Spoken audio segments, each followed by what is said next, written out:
All right. This is my second go with this recording.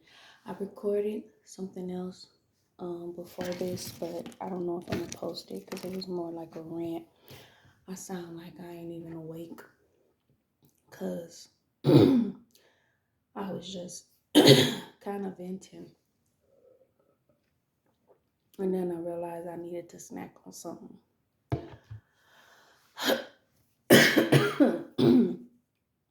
But now I want to talk about what I really want to talk about. So today is Monday, February the 16th. And I was doing my numbers today, looking at my dates, um, what I call my sacred numerology. And um, I did get a number 9 today. 9 being endings, culminations. And this excited me a little bit because, excuse me, because I always have these issues when I'm ready to talk. 9 excited, seeing 9 today excited me because tomorrow is the new moon and it's the Aquarius new moon eclipse. Let me see. Which could be another, well, on my previous recording, I talked about me ending up not going to the gym.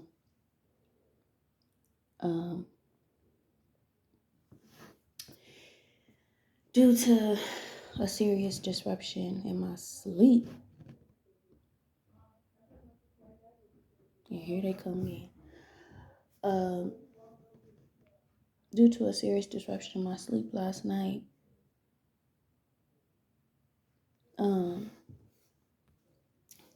because of my neighbors upstairs, but also aside from that, because everything always happens for a reason. So tomorrow, like I said, is the new moon eclipse. I'm looking up more info on Google. Somewhere it says it's a rare new moon. It says, AI overview. It says, an annular ring of fire solar eclipse will occur on Tuesday, February 17th, coinciding with the new moon in Aquarius. The moon will cover approximately 96% of the sun, creating a ring of fire effect visible only over a small path in Antarctica. A partial eclipse will be visible in southern South America and southern Africa.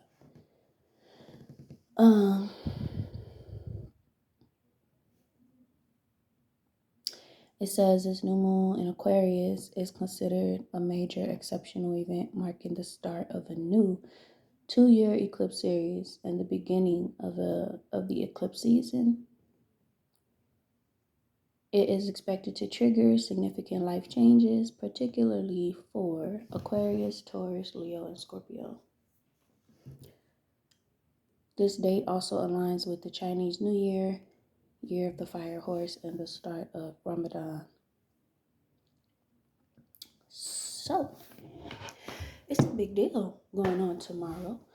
And I do think maybe perhaps the energies, the planets, the universe made it to where I stay home today. I stay home today because people will be experiencing endings. Again, also the number today is 9 for myself. I have to remember that I'm doing my sacred numerology includes myself, or it's for myself. So my number is 9 today, but it's made up of a 7 and a 2. So, and the 2 is really an 11. When I see 11, I think of justice. But also, I think that the 9 is the more significant energy of today. I have been looking forward to the new moon, the lunar new year 17th, because for me, it's like another start to new year activity, right? So we have the first of the year with one calendar, but then we have this new start with the Chinese calendar, and we'll have another start when spring comes, But honestly, the way it's been getting warm and stuff, I'm low-key like, it's all ready.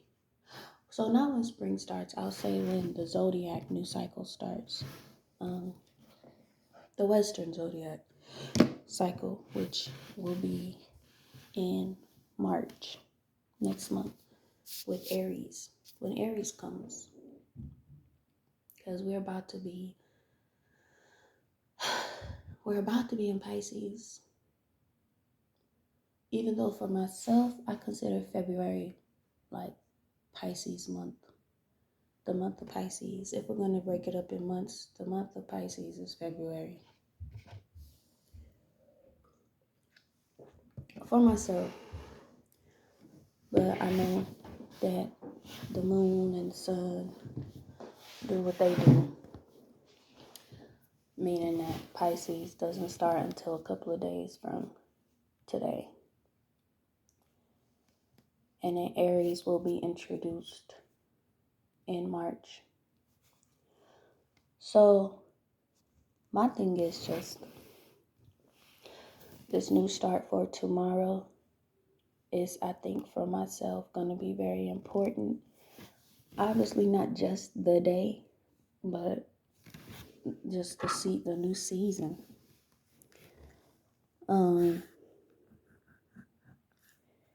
When I look at the numbers for tomorrow, let's see, it's Tuesday.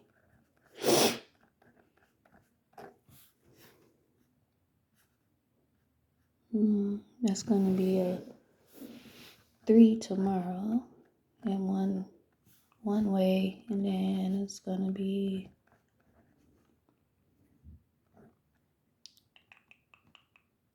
an 8, and then it's going to be an 11.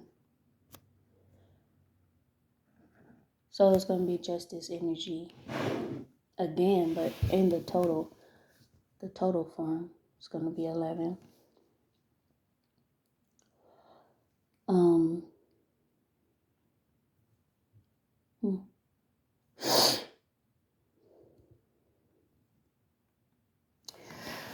Yeah. So, I don't know. I think that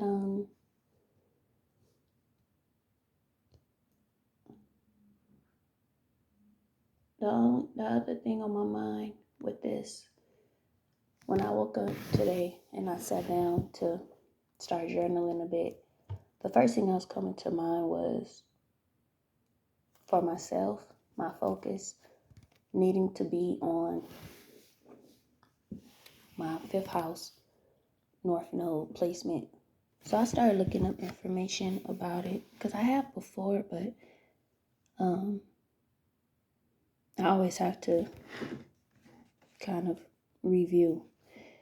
And I was getting that my North Node is to be focused on, it says, sharing unique gifts that benefit the collective, humanitarian creativity, detached romance, unconventional expression, innovative artistry that's not for recognition, but it's like, it's for your personal.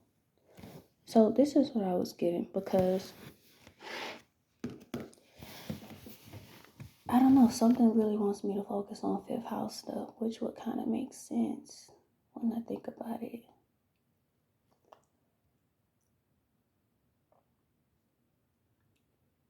But it's almost like I need to get my own downloads because people be putting information out into the internet. AI spits it back out in like a form of paraphrasing, you know. But what I get internally is because fifth house is Leo energy. It's the house ruled by Leo, by the sun, which is the area of exposure. It's the area that cannot be hidden. It's the area of, say, growing up, you begin to, so like as a youth, this is where you begin to really express yourself. So it's expression, you know. It's not curated. It's the natural expression of what you've become now after going through first house, second, third, fourth house development. Now it's like fourth house is like area of home. So fifth house is like you've walked outside of your home and you're showing the world who you are. But in a personal way, it's not, oh, I've experienced the world, so this is who I am. It's, I'm coming out. You know, that's funny because that song been coming to my mind a lot lately. I'm coming out. I want the world to know. Got to let it show. So I feel like it also coincides with that biblical scripture or the biblical message that says, you know, let your light shine. And so you have to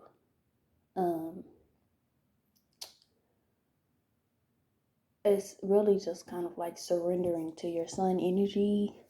I feel like it's expression. Like even the fifth chakra is about expression, our throat chakra. So for myself, with it being Aquarius, my Aquarius area, Aquarius is going to be, see, I feel like they probably, like when the information is put out there, they prioritize humanitarianism overall. But now that I'm 36 years old and I've been in Aquarius all my life, what I feel like is, it's like, yes, there is consideration for humanity, but I feel like with my chart, the way that it's arranged, it's meant for me to have balance between the opposite signs. Aquarius and Leo are opposite. Leo is about the individual, you know, the self. So that is official fifth house energy. So when Aquarius comes there, you're not just discarding what the fifth house is already prioritizing for its home. You know, fifth house, Leo is up in there like, hey, this is how it goes down over here. So when Aquarius comes, Aquarius being about collective and people, humanity, groups, organizations, I think it goes like this. For that person who has now this energy of fifth house, Leo and Aquarius energy, Leo ruling, remember, but also my sun being there, my north node being there, I feel like it becomes a situation of, hey, Aquarius sun, you're going to be up in here in fifth house. You're going to be able to embrace your personal and individual gifts, creativity, what makes you happy. Because that is fifth house. Like, you're going out into the world, expressing yourself in ways that make you feel good. It's not abandoning the self. It's not abandoning the self, because Leo is about the self. Leo is about what makes me happy. So I think it becomes a natural allowance for the way my chart is set up to be like, hey, this is what I'm doing that makes me feel good, that makes me happy, and also it's gonna benefit the people, you know, or it's gonna be something that is good for people. So it's not something that's harming the collective. It's not something that is destructive to the collective. It's in harmony with the collective. right? And so with my North Node there, I feel like it's just like a destiny type of thing. So one thing that I've done in the past, I'll paint like, but not necessarily images. I paint words, you know, in creative ways because I like messages. Um, and I like words. So, um, one thing that I have a vision of doing is like providing those creations to the public through like a website or a store, you know, or an online store. Um, but I haven't gotten into like the concept of like recreating my paintings, like, you know, making copies of them or something. It's more of just like a sharing, like, hey, this is me, this is mine, this is what I'm about type of thing. Not necessarily selling my stuff. But I've thought of other ideas of how to like make money off of my personal creations. But I think what's also happening, because I'm starting to tap into a new project that I realize it's like I'm intending for this project to be provided to the public in a way of like I'm selling it, I'm gonna make money off of it. But in me creating it, it's for me. Like it's a personal process. It's not for entertainment. It's not separate from me. It's for me. So I'm gonna be like kind of like how I do these recordings. I do this for me. This is all about me. It's my fifth house energy, but I share it. You know, I think of the book about Anne Frank.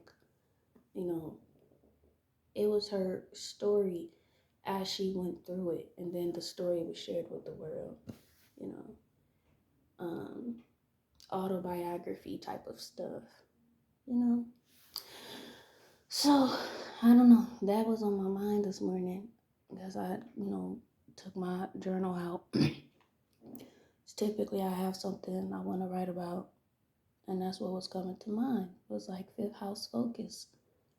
And I think it's because that's what's going to be important for this new year, starting with the lunar new year, which is tomorrow.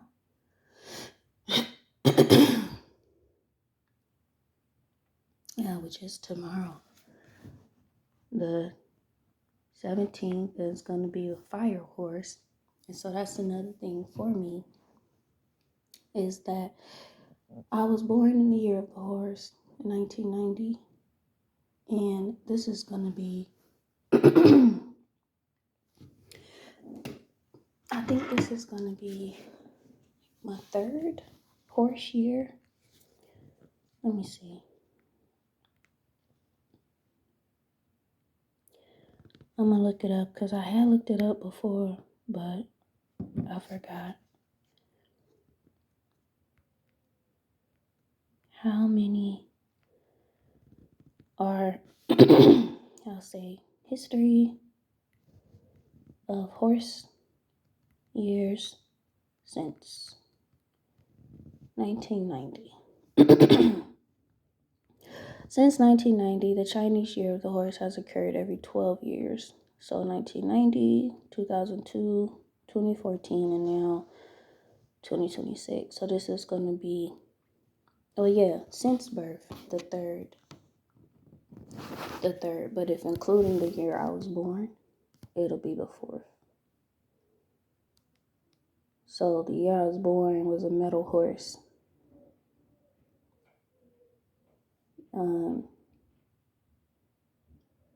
2002, I was 12.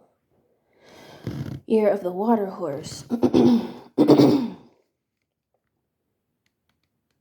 2014 was year of the wood horse. I was 24. That was the year after I graduated from school. college. So I graduated from college with my bachelor's degree in 2023. I walked in 2012, but I didn't really officially graduate and finish until 2023. So I guess now I'm gonna reflect. Even though they're saying that astrology is saying that we need to reflect on what was going on in 2008 for us in 2017, which for me is pretty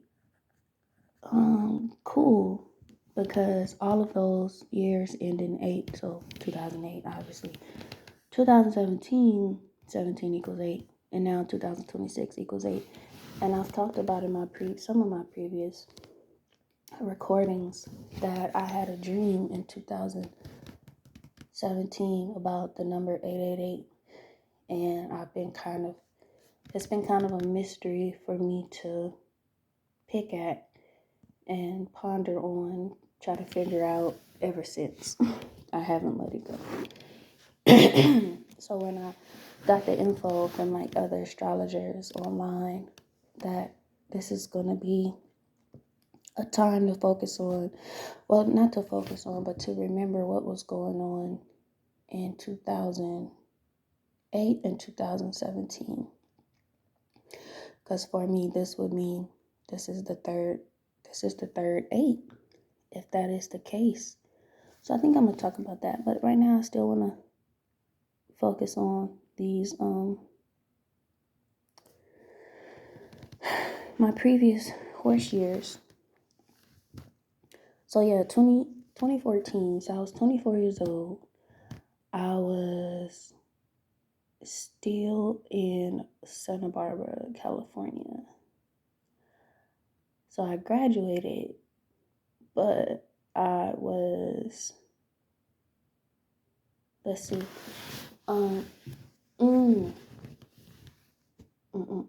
wait, no, okay. So I walked in 2012.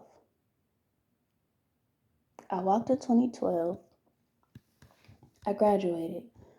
So then what did I do? 2012.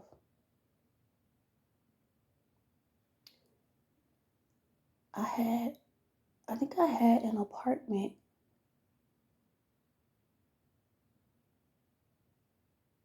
I think I was living,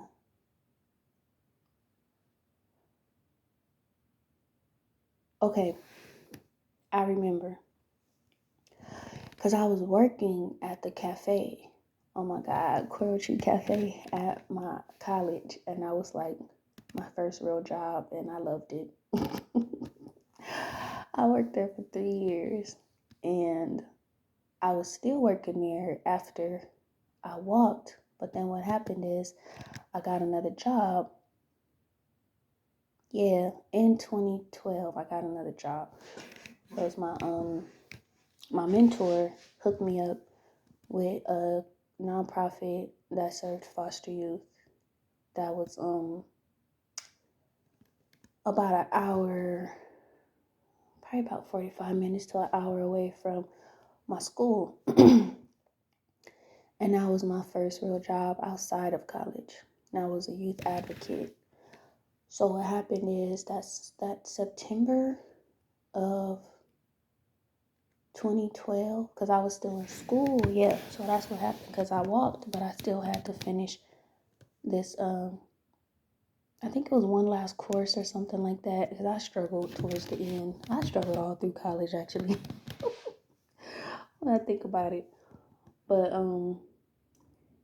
apparently, though, it was more common than I thought that people were walking but still having to finish up courses. So I was able to walk, but I still had to finish up my actual courses.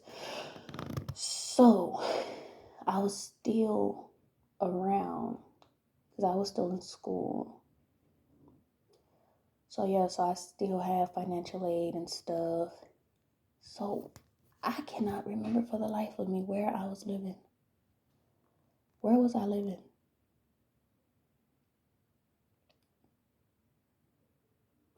So I was working at Casa. So I was working at Coral Tree. But at some point, I forgot about them apartments.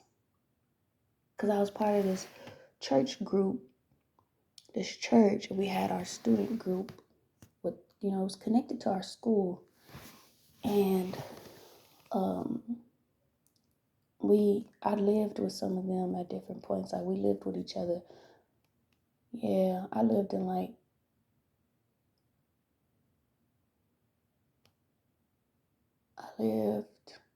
that was one apartment. And then the downstairs, and then the other apartment or the other duplex. I was at a house. No, it wasn't a duplex. I was a house when I lived off of campus with two other girls. So yeah, it was a lot. But 2013,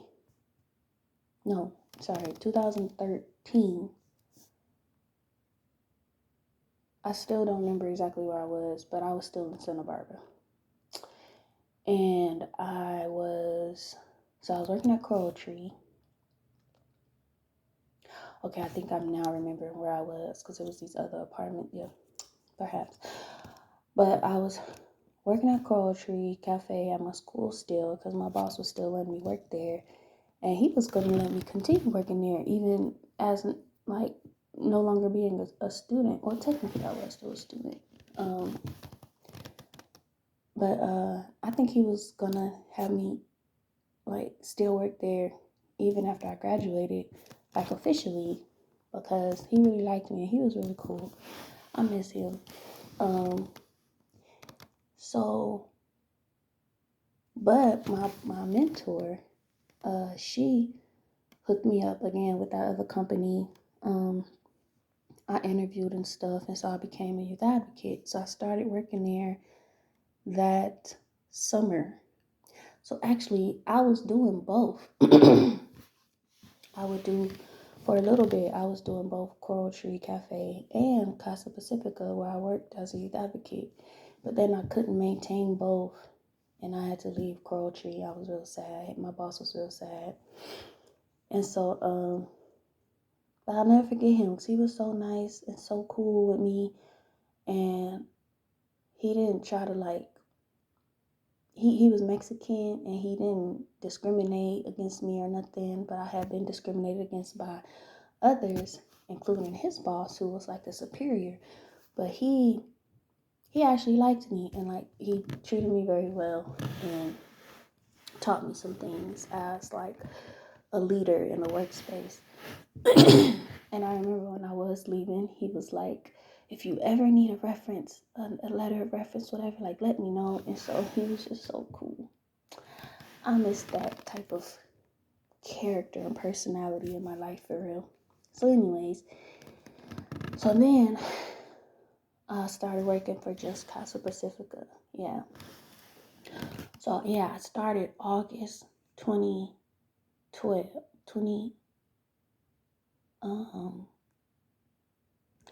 Oh wait, so what did I do? Cause wait, I got fired from Casa Pacifica. I got fired from Casa Pacifica when I was 23.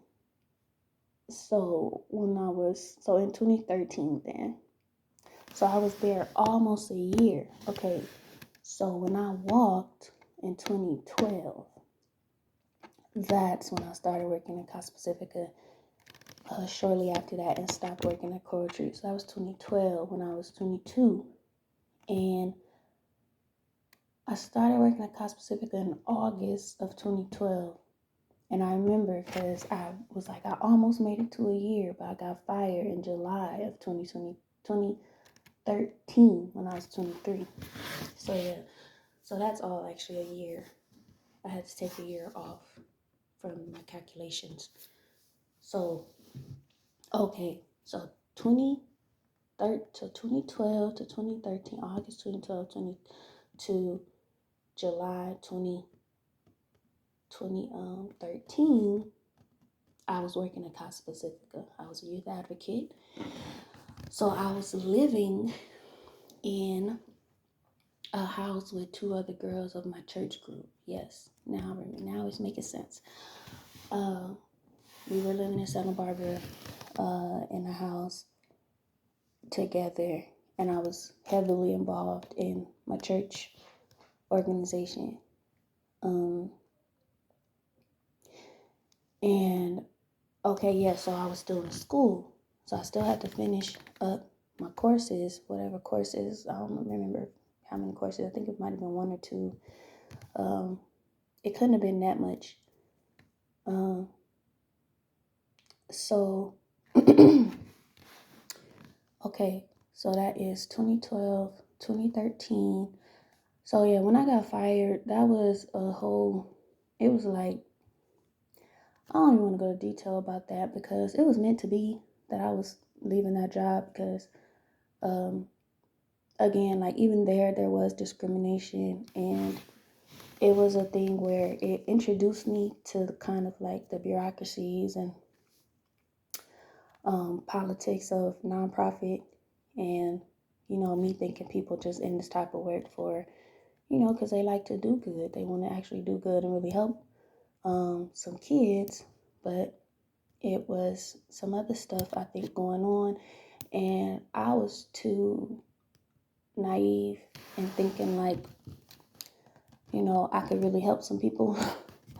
The more I did in the way of trying to help and also trying to sincerely advocate, the more I got in trouble. That's not even an exaggeration. And the more trouble was brought to me. So it was crazy. One day I'll probably tell the story of the biggest issue. But there was an event I put on that went not completely to shits, but there was a situation that happened that kind of overwhelmed the goodness of the event that I was in charge of, and I, managed and operated. It was connected to my job. I invited my mentee from my job to the event, which was really a part of my school because I was still involved in my foster youth group at my school. I connected the two with a mentee from my job because they were foster youth too. And she did something, left the group. We couldn't find her. When she showed up, she had hickeys and stuff on her neck. It was crazy. She claimed rape. Wherever she had went, she claimed that she was raped. It circled back around to me. Not that I violated her, but that I dropped the ball. And her having all this experience, it eventually came out that she had lied. Or she took her statement back because we were cool. So then she realized that I was getting in trouble because I was in charge. And she took her statement back when she found out that I was getting in trouble. But it was like crazy. It was a whole investigation thing. The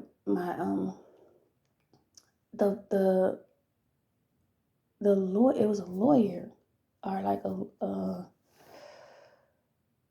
somebody in the social services sphere was trying to put me at fault legally, and was trying to put me as the perpetrator, and trying to have my name put on this list where I couldn't work with youth anymore, like kids anymore. It was crazy. It was like they were trying to make me the scapegoat because what happened was the organization was failing. Like they had failed. They failed me. They failed that girl. They was acting like they didn't know nothing about my event. I had to defend myself. What's crazy is it was somebody at the job that supplied me with a lawyer, linked me up with a lawyer. I think they thought that they was trying to make it fair for me, but I don't think they thought that I was going to actually be successful in defending myself, because I had to find proof. Like I was calling the organization, they wasn't answering. Like I had to provide her with, and I appreciate her as well. Her name was Linda. She really helped me. It eventually just got dismissed, got thrown out. So that consequence didn't end up on me, but it was basically the organization trying to save its ass and was trying to put me at fault for what they had done, they allowed to be done, which was including that they let this girl come to my event, but then it was like my closest supervisors was trying to act like they didn't know about the event after she, went left with it. But they couldn't do that because it was like we had permission forms they had to get signed. Her clinician, who's like her parent at the organization, signed the forms. Her dad signed the form. There was no fraudulent activity in getting her to come. She was dropped off. I didn't even pick her up. She was dropped off by another clinician at the organization. That clinician dropped her off to me and literally did not give me no details regarding her medication. She basically said she knows she knows her routine, her medication routine. She had medications that she was supposed to take. She basically left me with that. There was no detailed forms, nothing, directions, you know. Basically she gave me the impression that this girl understood how she was supposed to take her medication, and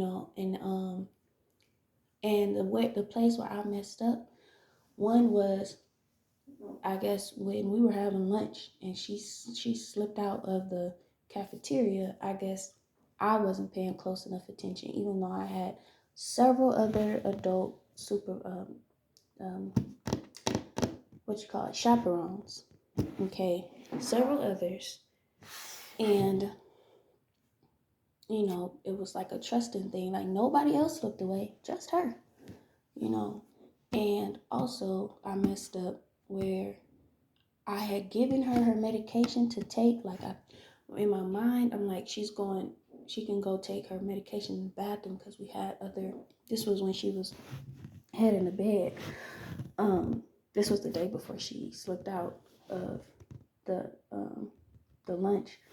She went into the bath. I gave her medication, go into the bathroom and take her medication because we had all the girls staying together in an apartment, and it was like a studio apartment. And I was so busy trying to figure out, okay, no, that was breakfast. Yeah, it was breakfast time because I remember I was so busy trying to figure out breakfast for them that I forgot to get her medication back from her. So that's where I messed up in that part. But she also didn't initiate and come and bringing back her medication to me, which, given the messaging from the clinician who dropped her off, she was to be trusted in this way. Like, if I give her medication to go take, she's going to come back and give me, But what happened is she never brought it back to me. And I didn't realize until later that she had never given me her medication back because I was so fucking busy, right, handling the event stuff. So that's where I had messed up. But then she started sharing her medication with other youth. So it was just all a fucked up situation, bro. And then what happened is, regarding the organization, it ended up on me. That ain't even why I got fired, though. I didn't know that they were like building a case. I ended up getting fired because that basically put me in a negative light with the organization. But I didn't get fired after that. I got fired because, so it was a mark. So it eventually led to me getting fired. But so after that, I guess I messed up again another time. And this is why I say, like, it was meant to be that I was to leave that organization because I didn't know exactly what was going on behind the scenes. I didn't know that I was being set up to be like a scapegoat, for that whole issue. Like everybody else, they're trying to make it to where nobody else is at fault. And I literally had my direct boss was literally trying to act like he didn't know about my event. And when I got the lawyer, I had to show her my emails. Like, no, I sent this email to all of them. I had to, because they deleted their emails. So that's where I was being done wrong, because they were really trying to act like I did this all on my own and I had her come and didn't tell nobody. But like I said, we have permission forms. I sent that an email out to let everybody know about my event, like to invite the youth of our organization to my school for this overnight educational. It was a really great event, and yep, they was deleting emails, acting like they didn't never get no email from me. They was trying to act like I wasn't trying to fix the issue when we realized she was missing. I was calling that organization, the phone. Nobody was answering. I had to provide my call logs. And nobody asked me about that. I said that. With my lawyer, I said, I can prove through my call logs that I was calling them and nobody was answering the phone. And I said, and it was crazy because I was unique. Usually they answer the phone and nobody was answering the phone. So I had to provide my call log, like get my call log from T-Mobile and provide that to them so they could see all the times I called the office. It was crazy, bro. But this is what happened because I should have really quit after that, but I was so like dedicated to my job and to like not quitting. At the time, I didn't know what quitting was. Like, I was like, I'm not a quitter. Like I'm gonna be redeemed, and you guys are gonna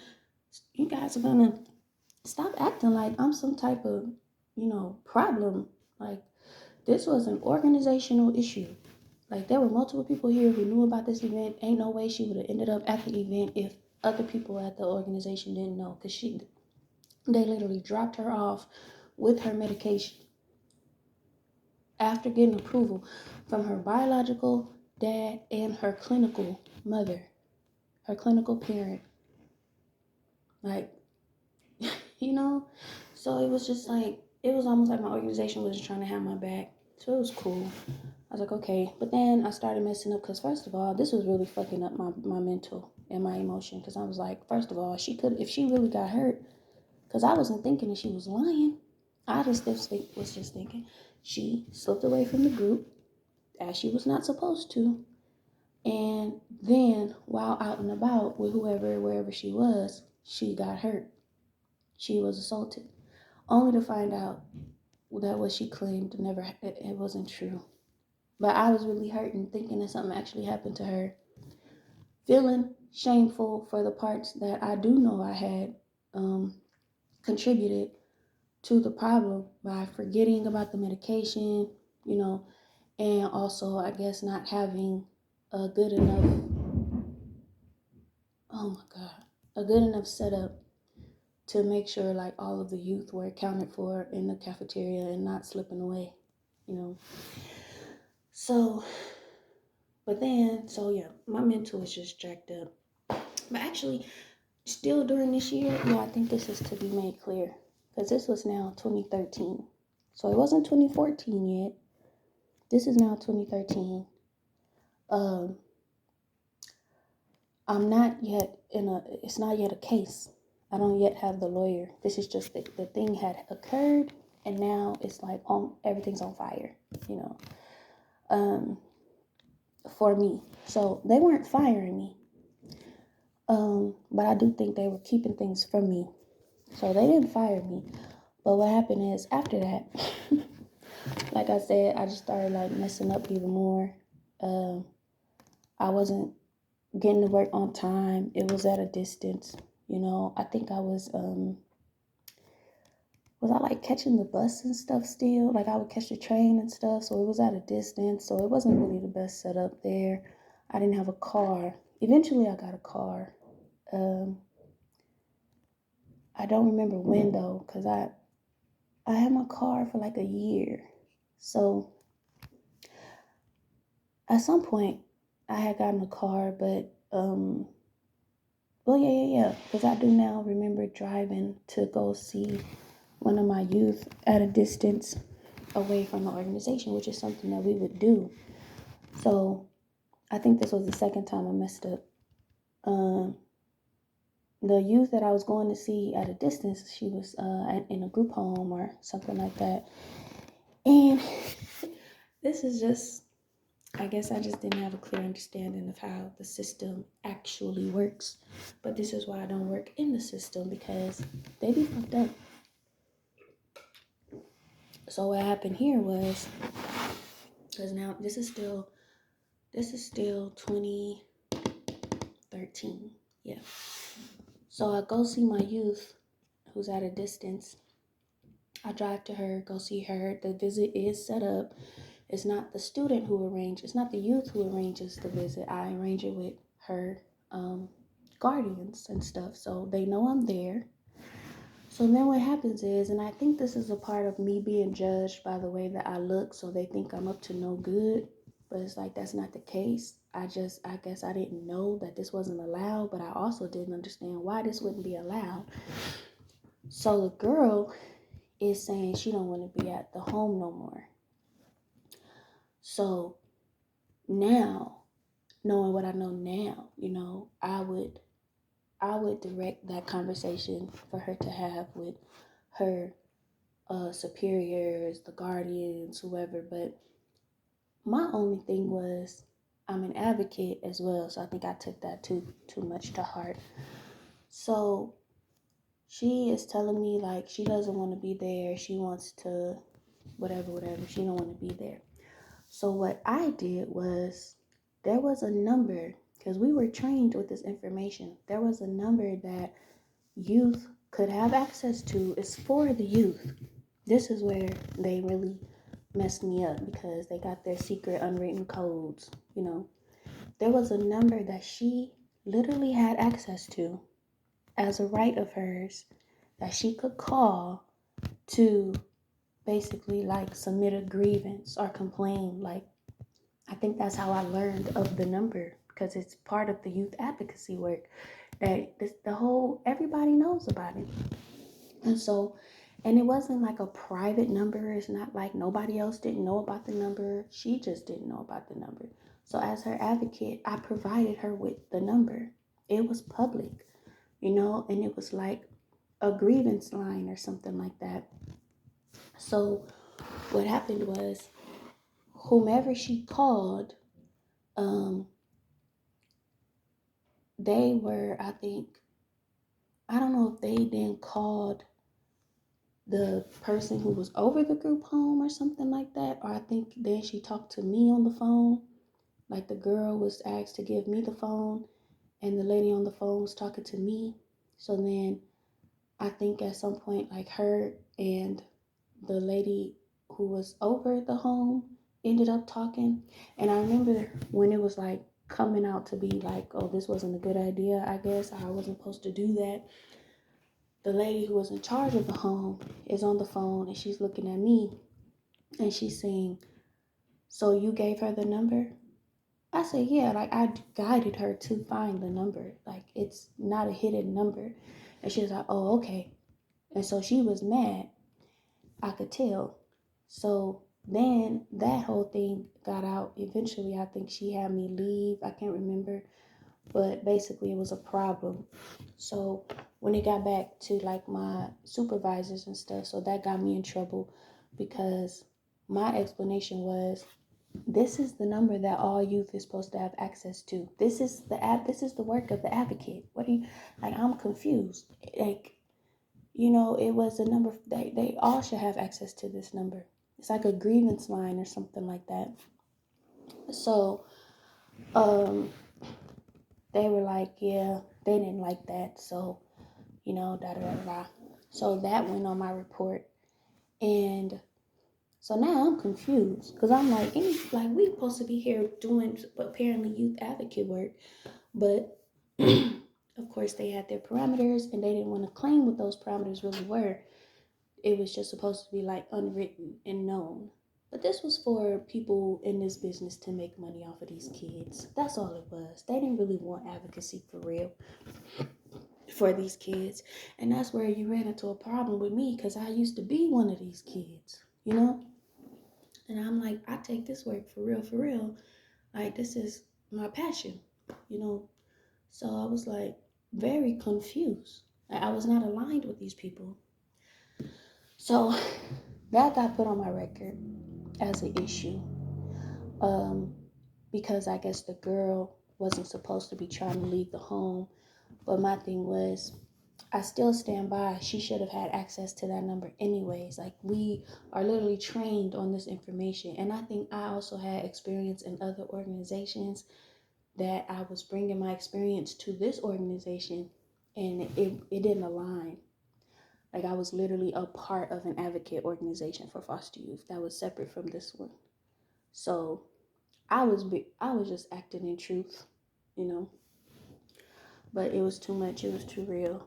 It was too authentic, and I was too naive. So that got put on my record.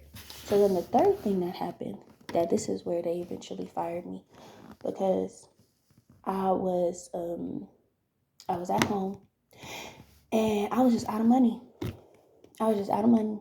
I didn't have no gas for my car. I didn't have money for my phone. Like, it was just all bad, bro. Like, I didn't have anything. And what happened is, I don't know if I was just like too stressed to realize, like, I ain't got no money, I ain't got no gas, my phone is off. I woke up to finding my phone was turned off because my bill wasn't paid. And I go to get my car ain't got no gas. I need gas money, I ain't got no gas money. So I had to email my boss and them to let them know I'm having issues with getting to work because my phone is off, so I can't call. My car ain't got no gas. So you would think that it sounded like a made up story, but this was 100% truth. Like, I'm trying to get to work and I can't get to work because I ain't got no money. My phone is off, can't call y'all like I really need to. And my car, I ain't got no gas. And I think my roommates were already gone, so I didn't make it to work. I had to email them, and I think that was the day I had to call my adopted mom to let her know, like, can you send me some money or whatever. So I was struggling, and so I didn't make it to work. And that day, it was like a special day. They were going to the CFO's house, and I guess she had like a really big, nice house, which, go figure. She's a chief financial officer of a nonprofit where we got multiple kids staying in cottages, and she got a big ass house on the hill somewhere. I tell you, I wasn't gonna last with that organization anyway if I wasn't gonna be changing how I work, and how I operate. But so I didn't make it to work, so I had to email them. So I finally, and it was a Friday, so it was right before the weekend. So I wasn't gonna be able to see them or anything. It wasn't like a next day situation. So once I was good again with like gas and all that, and I made it to work on that Monday, they called me in to let me know, like, basically they had to let me go, and it was going off. I did meet with my supervisor, and I was talking to him, and that's when I realized, like, you ain't really for me either, because he wasn't retaining the information I was telling him. He was like, why couldn't you call? I said, I told you my phone was off. I didn't have my phone on to be able to call. That's why I emailed. Like, literally, that's why I emailed. So, but I just remember they called me into the office. And mind you, the big situation with the other girl with my event, the one that had ran away and came back with hickeys on her neck claiming she was assaulted, all that had already happened. So now this was like 3 different things. And I was in the office, and they was listing the things out and stuff, and I'm sitting there because I'm very aware, and they're like, yeah, so we're gonna have to let you go. And I just remember sitting in there, and I low-key had to hold back a smile because this stuff was just stressing me out so much. The job was too far away from my house. I shouldn't have been trying to maintain it because that was too much gas. And it was like a freaking omen. Like, it was just bad stuff happening all the time anyways. So, and so it was too far. I wasn't making that much money. It was $12 an hour, paying rent. Nobody supporting me. So I just remember sitting there, and when they told me that, I remember my shoulders I felt relief in my shoulders immediately. So that relief I felt immediately when they said, we're going to have to let you go, I had to hold back a smile. I'm not even playing. I had to hold back a smile because I remember thinking like, I should quit. I should really resign. But I wasn't a quitter. That's literally what my mindset was. So me, this being my first real job outside of school, outside of college, I didn't understand that yet. Like sometimes you're gonna have to move on, and it's not quitting. You're moving on. Sometimes you're gonna have to move on, you know. So that job and that incident, them firing me, taught me that. So that was 2013. So that's when I was 23. And the crazier part though, because it was cool, you know, I left. It was all positive. I didn't yell, scream, or nothing because I felt too good inside of my body to react in a negative way, you know. I literally remember driving back home. I was singing, like my spirit felt so light. It was crazy. I was crazy. So, um, I think shortly after that, I had decided to move back home or something like that. Like I had to. I had no choice. Because I didn't get another job out there. I think I was applying to other stuff, but nothing was coming through. I can't remember. I think it just led me to go, like, I need to go back home. Um, so, but what was crazy, okay, now this is where 2014 comes, and this is the year of the horse. When I'm 24, this is now, so this is the, which horse? Which horse year for me? The wood horse. It says characterized by stability, productivity, and a focus on teamwork and growth. So this is what happened in 2014. I'm back at home at my adopted mom's house. And I remember, yeah. So I had left, so in 2013 still, I left Cox Pacific, obviously, because they fired me. And I had to go back home. I started working just little odd jobs. I started working at an ice cream shop near the beach, Redondo Beach. I remember that was cool. I actually had met Boris Kojo in person because he came to get ice cream and I was able to serve him. And it was funny because I was working with all these white people and they didn't know who he was. And I was like, y'all don't know him? He's from Soul Food. And he was like, who is he? And he was so handsome. And I think that he thought that I was about to flip out because I was like the only black girl in there. And but I wasn't. I was professional. And I remember when I finally, like, because he ordered the ice cream and then we had to like get it together like down the line and stuff. And then they was letting me serve him because they was like, oh, you know him and whatever. Well, you know, celebrity. But I remember when I finally gave him the ice cream, he smiled. He was very handsome. And it's so crazy because he was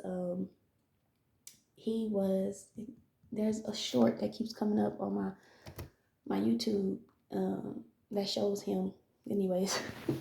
But yeah, I'm at Boris Kojo. And so okay, I was working at the ice cream shop and that was cool. And then I started working at the post office that fall because I was only at the ice cream shop I think like a couple of months or something. So I started working at the post office that season, that the holiday season. So they was hiring seasonal mail handlers, and I was inside, and that was my first graveyard job, and that was cool. I remember I met some cool people, and I remember it also as being the time when Beyonce dropped her album, her self-titled album with no advertisement, and I was shook. That's when I fell in love with Beyonce, cannot lie. So, they would let us listen to music inside, like when we were working, because I was in the distribution center, and I would be listening to Beyonce. And I made some cool friends. It was cool. We would get off early in the morning, go to IHOP. It was cool. I remember that time. That was a cool time. it was like a little reprieve, from all the stress I was going through at like previously. But none of this work is with kids. None of this is just me trying to make some money. And like I remember that was the first Thanksgiving I had ever had to work and like be away from my family. I remember sleeping in the daytime and having to wake up to go to work at night. um, but then I remember, and all this time I'm at my adopted mom's house, but I'm paying her money to stay there because I don't feel entitled to not do that. So I think at first it was like I was paying for her light bill and gas or something like that, and then it turned into me just like giving her money to so that she could use it to pay whatever it was. Yeah, I was coming out of pocket. Oh, also I had started working on music as well. So that was still 2013 because that was the holiday season, you know, and then what happened was they let us go because it was just seasonal. So basically, our contracts ended. I say us because it was a lot of us. But there was talk of, oh, people could be invited back. They might be invited back, but it depends. So I'm over here thinking like, well, I usually get lucky. Like they'll call me back. They didn't call me back, and so um, what happened is, you know what? I feel like I eventually got an offer, but I was already working for TSA. So I went from post office to TSA. So that was cool as well. I was working at the LAX airport. I remember I was involved again with, I was dating, not people at the airport, but I just remember I was dating because I remember one time, one guy, he brought me some food at the airport, but it was like rice. I was so disappointed. But the guy that I was involved with, like on and off already at that point for like 4 years maybe, he I just remember having conversations with him and him being like he used to work at the airport. He knew some girls at the airport. So I had that job. I started working. I was without work for like maybe 2 months, and I started interviewing for the airport. In like, so it was like a month and a half. I started interviewing for TSA like that February, I think, and then I started working there. Well, we went through training. I remember the training we were going through. This was like these were good feelings I'm getting from these memories. So we were doing paid training. I remember being in a classroom where we had to do like the X-ray training on the computer and the tests and stuff like that, and I did really well. And uh, yeah, it was just another area of work for me, like another skill. So then what happened was, so I started working for LAX, and I was getting so aside from work, I was starting to want to create like a summer program for kids. So this was a thing. Like my passion was working with youth. Okay. So aside from work, I'd be at home like creating, and this was before the summer of 2014. So I'm over here creating, and I got connections, so I know I can make this happen. Like this is the neighborhood I grew up in. I know that this could be successful. And I get a call one day, and this is as I'm creating. I get a call from my old boss, one of my old bosses from the place that fired me. Y'all, this is almost a year since I got fired. So I got fired August 2013. So now it's like going on summertime because I remember I was trying to create a program for the summer. And so I'm doing, so it was probably like, so summer started in June. So this was probably like March, April around that time. And I get a call from my old boss, bro. He hits me with a new one. Okay. He's like basically letting me know that the organization is trying to build a case, or they have a case against me due to the whole thing that went down with the girl who claimed assault when she disappeared from my event for some hours. She was gone for some hours. And he's saying, basically like, I'm gonna need legal aid. And I'm like, what? And my heart was broken, because I was like, bro, like, if I would have never did that event, this probably wouldn't have been an issue. But knowing the way my life path has gone to, it might have been something else that would have happened. It was like something set against me, just to bring me down, or to really make me stronger. That was really the base lesson, the main lesson. So he let me know all the details, and then he said, we are going to put you in touch with a lawyer that we know, and I was like, okay. So that was a little confusing for me, because the issue was, it wasn't the organization, I guess, in itself, but it was the social services department that licensed them. So I guess they were at risk of losing their license or having something wrong with their license because of that whole issue that happened. And I think the girl had already recanted her statement.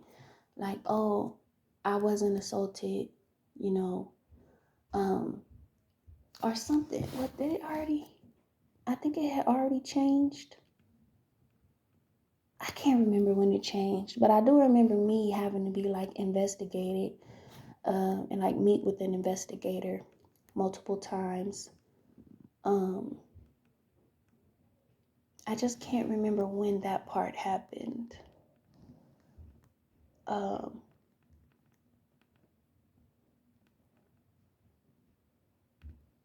Oh, no, it happened that same year before I was fired. The investigator, he had to meet with me multiple times. I think he just had to get my story or whatever, and, see if there was any changes, if I was lying or anything at all. And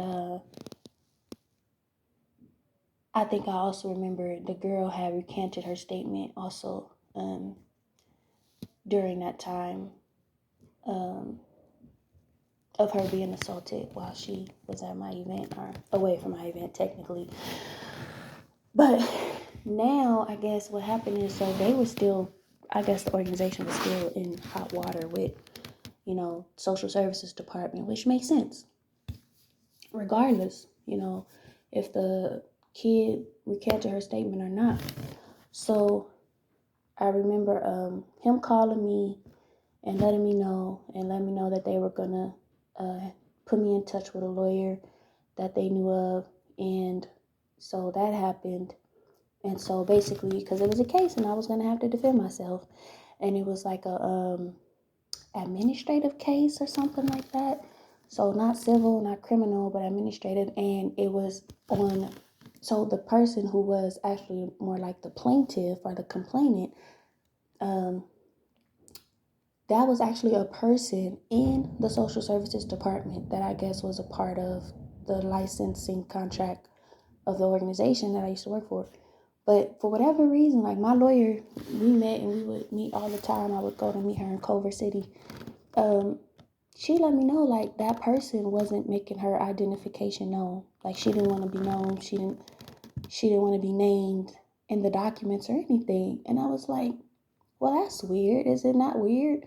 So we were in communication with her lawyer, like the lawyer who was defending on that side. So I was having to fight that for some months, or handle that for some months.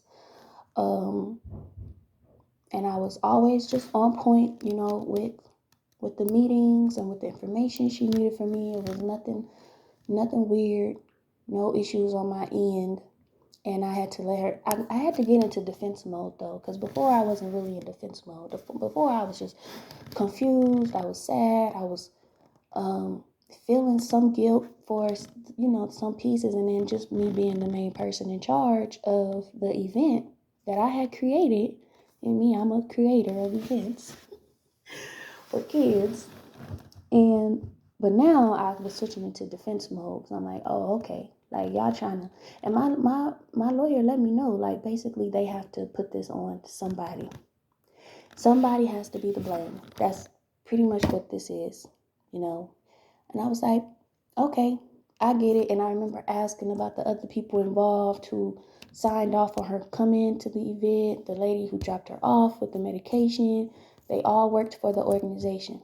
So that's why they were in literal hot water. But they were trying to put it on me. So that, somebody got to be the scapegoat. So that's when I started learning about real scapegoat shit for real. So, yeah, I remember just, scrubbing for details, like trying to get details. That's when I had to look for the call log to prove that I was trying to call the office when I noticed that she had been missing. And I remember I was ill-informed about the need to contact the police because I didn't know that it was okay to call them right away because she was a minor. I thought there was like a 24-hour need for like a missing persons report or whatever. So they were trying to say like, well, why didn't you call the police? And I don't remember if I did eventually call the police. I think I did eventually call the police, but I think it wasn't like right away because I was trying to get in touch with the office first, like specifically, but they weren't answering the phone. So now I'm fighting this legal battle, and when I found out what they were trying to do in terms of trying to have it to where I can't work with kids no more, and my name would go on this report where basically this is where registered sexual offenders' names go. And that would keep me from working any other job where I would work with youth. And I was like, well, that's bullshit. Like, you're trying to treat me as if I'm the person who assaulted her, even though I didn't, because the girl was never even assaulted, as she eventually claimed or acknowledged. I need to get my charger.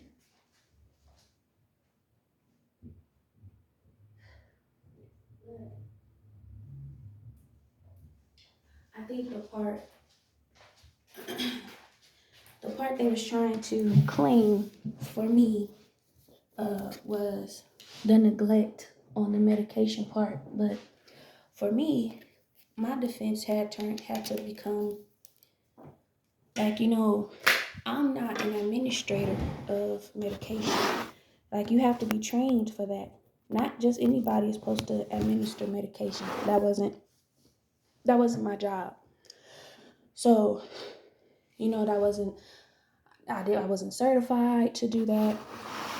So regarding my mess up there, it was covered because I was never somebody hired to administer medication.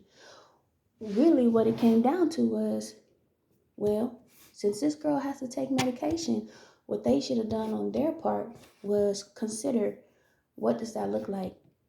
Like, are we just going to give her what the medication that she needs? And then that can make it clear she takes this at this time, she takes this at, or does she not go because she's going to need supervision for medication? Or does somebody go who covers this part and they administer the medication when it's time, and they're her chaperone, her assigned chaperone? Or is it gonna be, the person in charge needs to call the office when it's time for her to, like, none of that was talked about. They literally handed off her medication to me, and it was like a little 2-3 minute conversation. It was no details. Literally, the overall message was she knows what to do. That's what the message was. And I remember when I got into defense mode with my lawyer, I was passionate about that because that was what happened. And so when I got too busy leading the event and trying to figure out breakfast for these girls and all these kids, really, I was trying to figure out their breakfast order. I remember I was ordering from salt greens. I remember I was ordering breakfast sandwiches and stuff, and and that's where I had gotten, and also I'm ADHD, right? So that's where I had gotten distracted and forgot totally about her medication. So that was on me. But also, there was no protocol in place that I think should have been in place by the organization and her clinical team, because they were the ones certified to administer her medication, not me. So we was in defense mode because I was like, nah, this is not nice. This is not cool. You gonna put my name on a sheet or whatever, a record? Like, this is not fair. Like, I was hurt, y'all. I was hurt. I was hurt. I was hurt. I was hurt. Like, I was hurt. I was deeply hurt. Like, I was deeply hurt. As somebody who was violated growing up by others whose names, like, did they end up on this list? It was the CACI list. CACI, Child Abuse something index, something like that. So, yeah, me and my lawyer, Linda Kolar, shout out to her. So she would be telling me how this dude that the other lawyer, she had cases with him before, and she knew how he was. He was like, a part of his prosecution, a part of his work was like this arrogance, but she clocked it. And so he would be acting like he got, he has a case or whatever, but she eventually, I remember she let me know, like, there is no case. Like, they don't have a case to put your name, and so it came out to where he eventually had to dismiss. He had to withdraw. And she was like, that he wanted to make it clear that he never has had to do this before, or never, I think this was like his second time or something. Like, he wanted to make it seem like he was doing us a favor. But she knew that it was because he didn't have what he needed in order to achieve whatever his person in the social services department was trying to achieve regarding me, basically handling me as the scapegoat for whatever they were having to fix for the organization so that they wouldn't lose their license. So that was when I got that news. That was in, like, I think it was the following year. It wasn't 2014 yet. It was 2015. And I remember because I remember talking to my old mentor who had put me in touch with the Casa Pacifica organization for my first job, and she was trying to get me back to the school for a job that she had created for me, for my old foster youth support group that me and her created when I was still a student there. And I remember telling her, like, well, I got this case, and I have to wait to see what happens before I can, take a job that's working with other youth, that's working with minors, because they're trying to have it to where I can't work with minors anymore. So she was just like, well, let me know, like, keep me updated, basically saying, like, this position is for you. So that was 2015. So now I'm past 2014. So with 2014, I was working at TSA. I was working at TSA. I was working out. That was the first year I tried keto, the keto diet, and I was working out consistently at Planet Fitness. And I remember losing a lot of weight. What else happened in 2014? Basically, all of 2014, most of it, because, yeah, it started before the summer. and it didn't end until about a year later. Um, and that is, I was fighting that case. Me and Linda. So they said that year 2014 was about relationships too. Let me see. A focus on teamwork and growth. So yeah, the teamwork was me and my lawyer. But I also did have a stable job. So it says stability. I had a stable job with TSA, and that was cool. I rarely had any issues there, just a couple. Um, just a couple, because I mean, now I know I trigger people. My energy alone triggers people. And, at that job, I remember one time I was just triggered by these travelers. And it almost felt like a test. And I didn't know if I failed, but I remember reacting because this lady was just so out of her mind. And it threw me off guard. So I wasn't professional with her. And I remember I just got into like a little trouble, but not really. Just they told me to go cool off in the locker room. Oh, Ashley.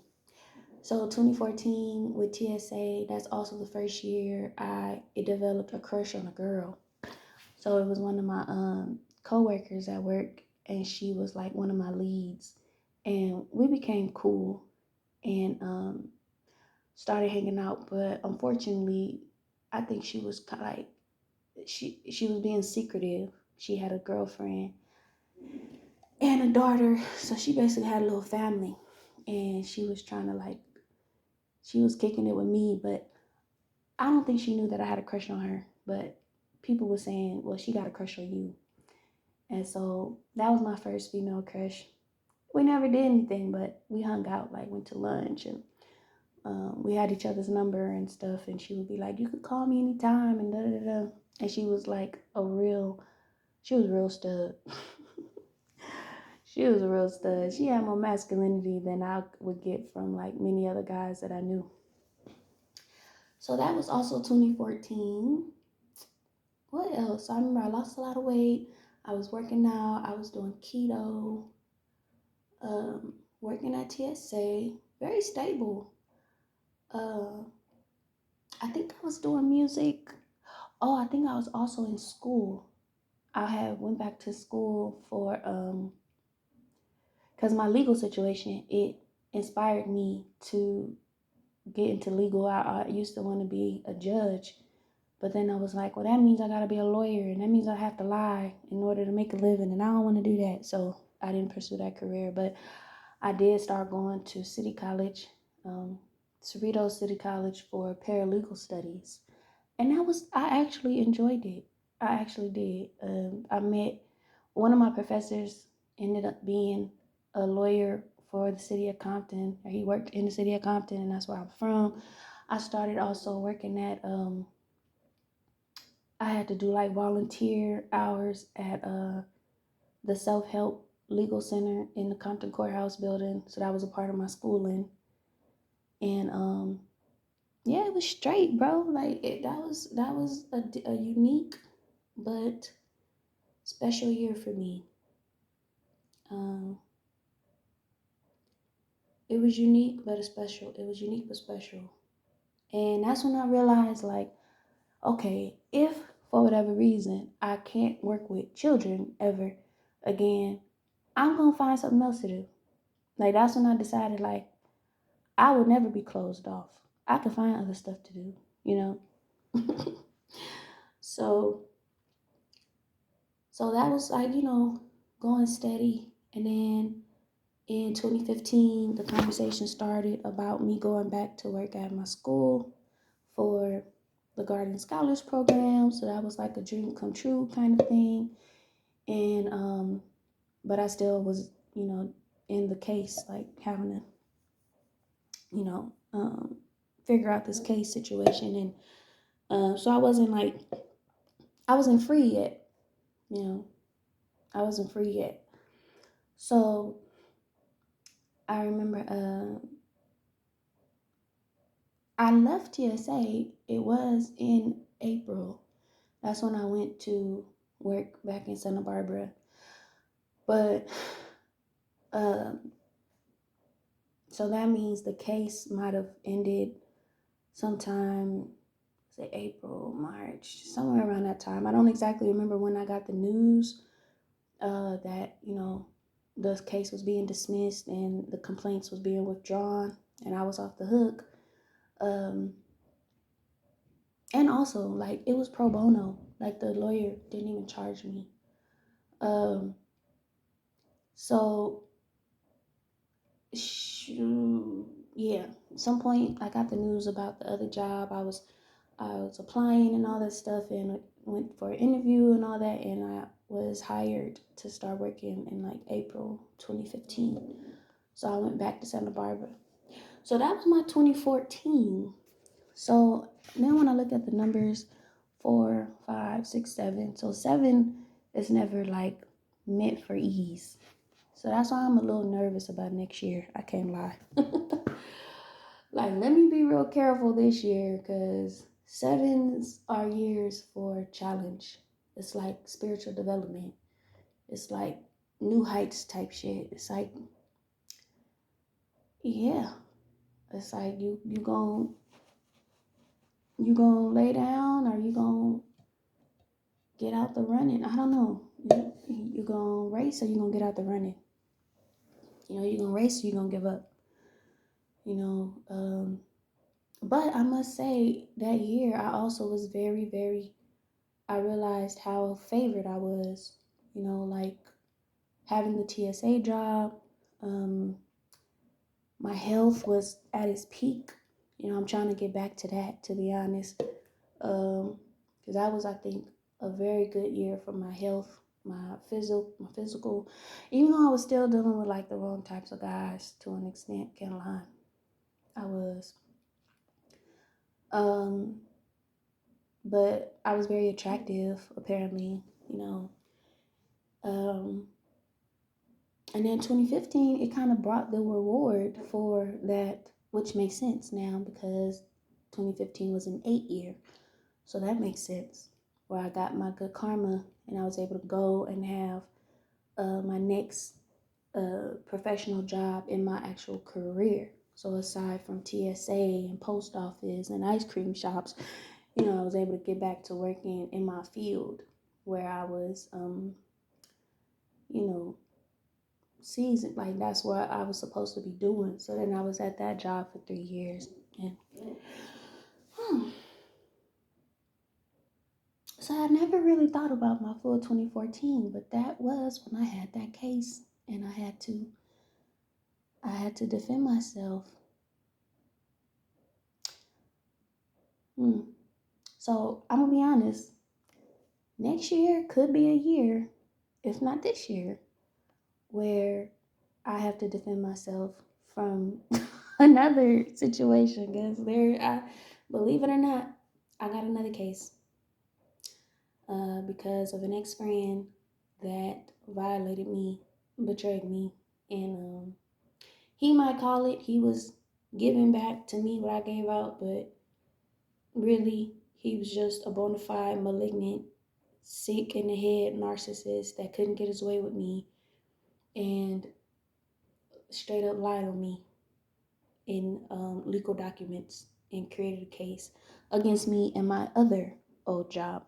So that's probably another story for another day. But that case, from what I know, is still open because I haven't got no information of it being closed. I don't know if him and his legal team is going to try to take it to trial, and that's going to be what comes next year for me. I don't know, but I think I got to keep an eye out because it might be possible that that's what's happening. Now that I think about it, but because this year is well. Because next year it'll be a personal 7 for me. So not a 7 for everybody, but a personal 7 for me. But I guess for everybody, it'll be a number 2. It'll be a number 2 year. So I don't know. We'll see. But um, 2014. So that was my most previous horse year of the wood horse. So this year, being year of the fire horse now, it says running from February 17, 2026 to February 5th, 2027. This year is associated with intense energy, passion, and at times impatience. Horses represent vitality, speed, and success. Those born in these years are often described as energetic, adventurous, and freedom-loving. The next year of the horse will be 2038, which is the Earth horse. I'll be 48 that year. Yeah, 48. So, I don't know now, and looking at this year, I think this year in itself might also be significant.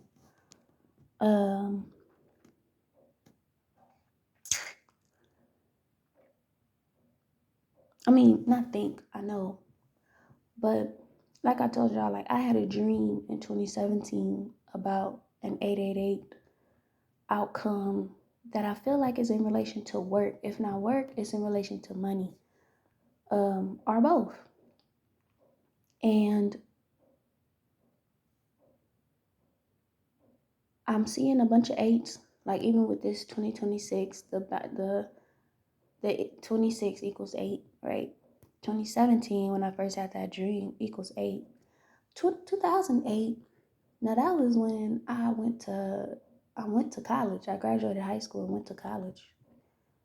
So, I don't know. In 2017,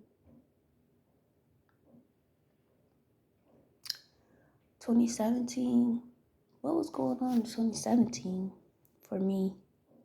So that's when I was 27. So I want to say that was the start of my Saturn return. They say usually at 27 your Saturn return is starting.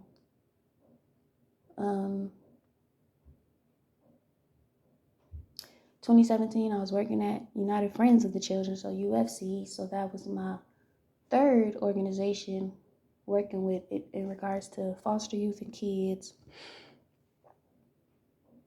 Well, no, I left Santa Barbara in 2017 to go and work with UFC in 2018. Yes. So 2015, I went back to Santa Barbara. 15, 16, 17. Oh, and I did my master's while I was there. So 2017 was like my final year doing school. Technically, again, I walked in 2017, but I didn't get my actual degree until 2018 because apparently there was a mix-up with my credits. I was so irritated and mad.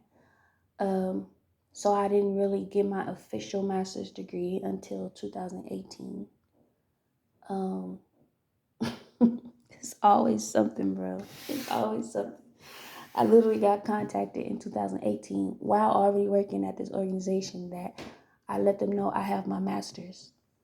And they were like, I think they got contacted or I got contacted about my credits, something being wrong with my credits. And it was weird because it was like several months. I'm like, y'all just now telling me this? Like, I literally had to do a project to officially finish my credits and get my degree. It was so weird.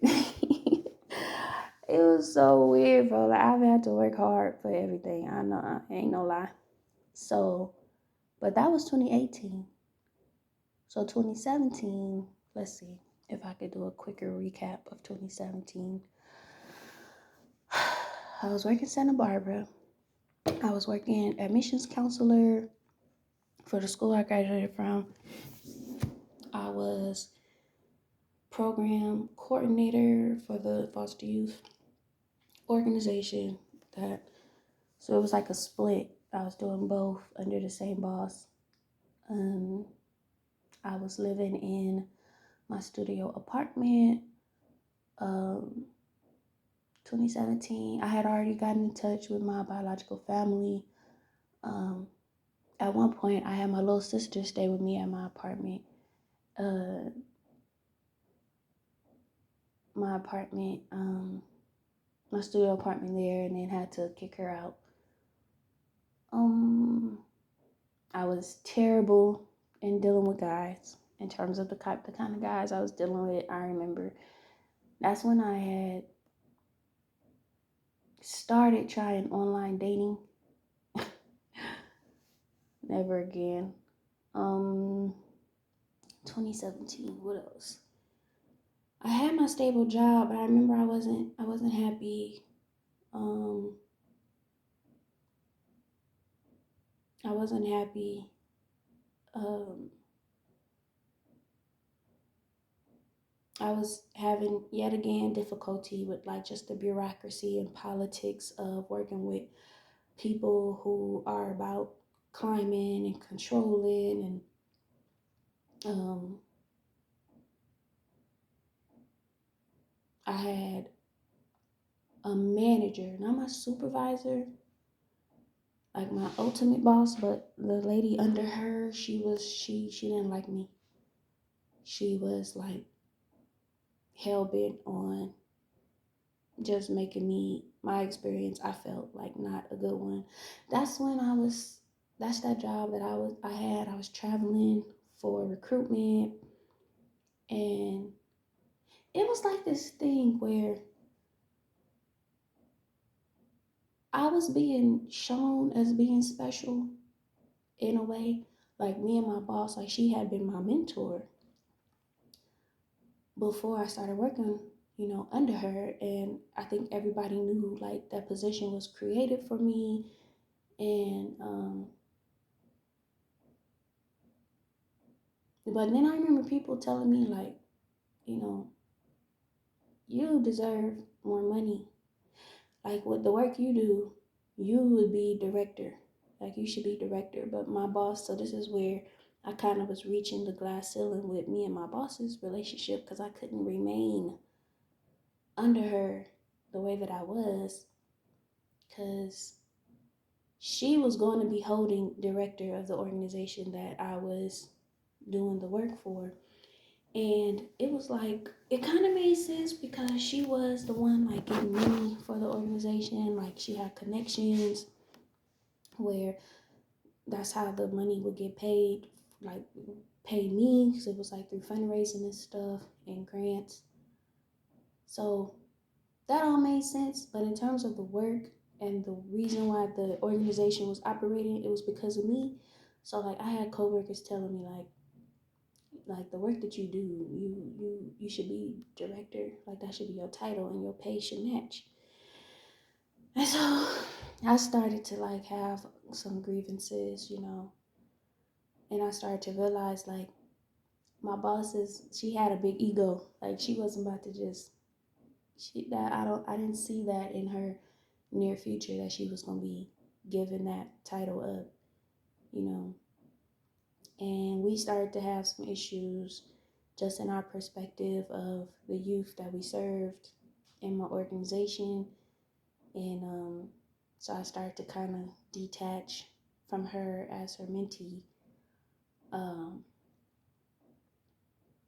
so that's kind of what helped to led me to looking for another job. Um, 2017 though.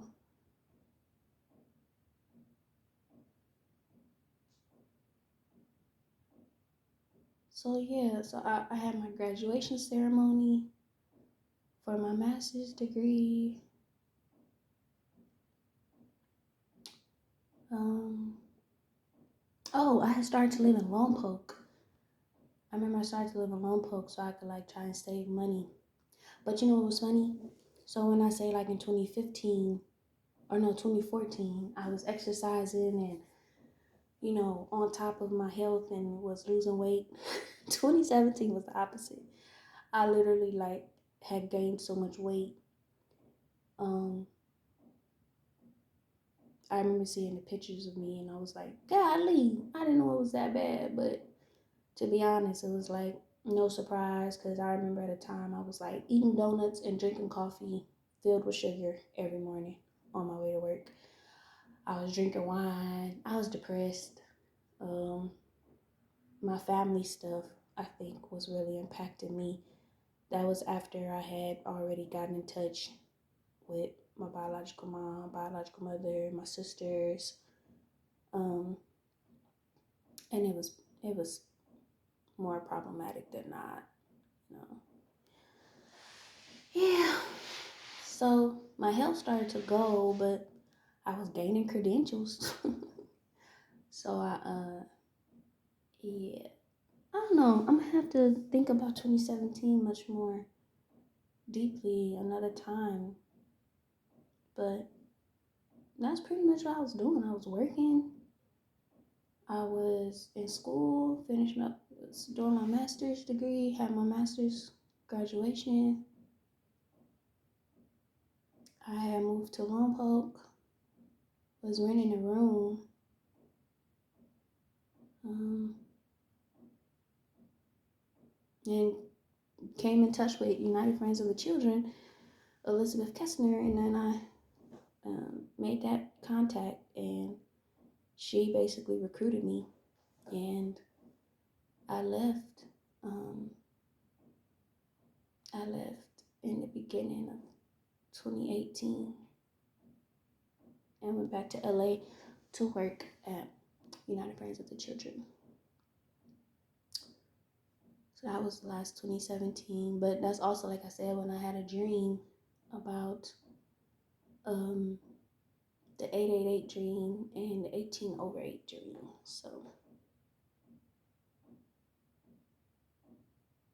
And really, so 2017, universally, that was a year of, so 2017, 7, 8, 9, 10. So that was a new beginning year. So that was a 1 year, just like this year that we're in right now.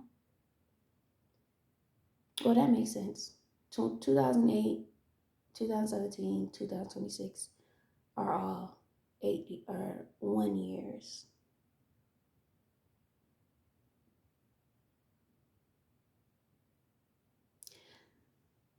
If, yeah, wait.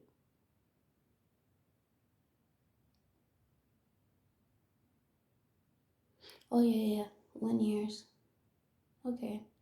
Well, I'm gonna leave that there. I think I've talked enough, almost 2 hours again. So I'm hungry. It'll make me something to eat. I'm in a talkative mood today, so I might do another recording later. I don't know, we'll see. But I think I'm gonna title this one like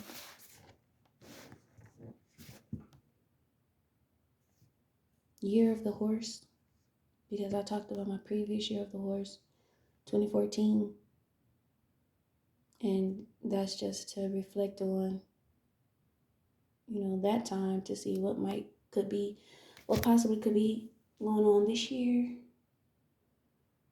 But also, it's the matter of looking at, they said 2008, 17, and now 26.